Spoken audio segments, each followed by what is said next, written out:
Senator Rose, for what purpose do you seek recognition? Couple questions of the sponsor, if I may. The sponsor indicates he will yield. Senator Rose. Senator, is there anything in here that restores local control to counties and cities to prevent wind and solar from being put up less than a city block from your backyard?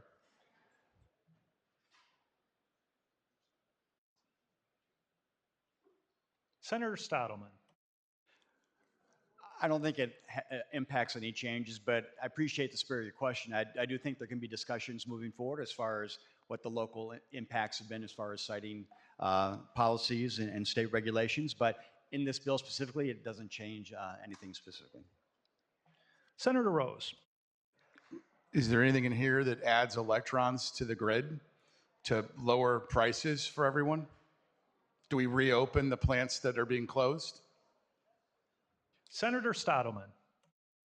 As I said at the beginning, because the agreement between industry, which was part of the discussions, and environmentalists, we agreed to cap these energy rebates among larger projects that will save ratepayers hundreds of millions of dollars because of these provisions and these techno cleanups in this legislation. Senator Rose. To the bill. To the bill. Gentlemen, that's nonsense.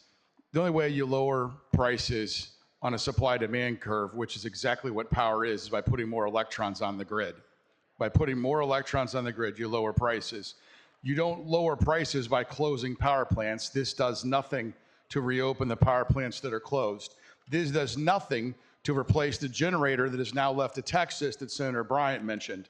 This does nothing to protect homeowners from having these things put up in their backyards. But let me tell you what you have done. And by the way, I don't for a minute get excited about having future conversations about local control. We've had it, 6 months now since the January conversation when you took away municipality rights. We've had years now since you took away county board rights. So call me crazy. I'm not too excited that, I'm not too sanguine that future conversations are going anywhere when we've known that these issues exist and they're not in this bill.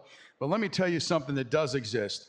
And this is what we have to show for energy policies under the Pritzker regime of 8 years. ComEd, for those in Chicago, congratulations. You now have the highest power rates you've ever had.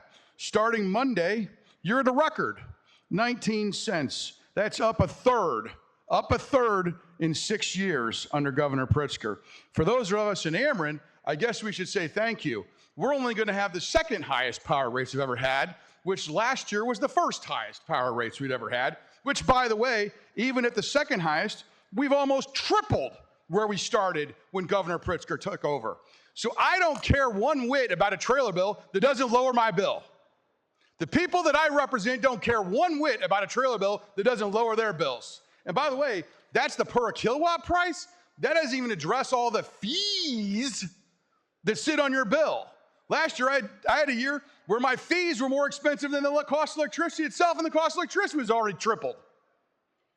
Highest rates in Chicago. Congratulations, ComEd customers. Second highest by a penny per kilowatt hour to last year's highest rates ever for all of us Amerans, which is still almost triple from when Governor Pritzker took over. When are we going to start serious in this state about pricing all of us out of Illinois? People can't live here anymore. Trailer bills. Lower my power bill.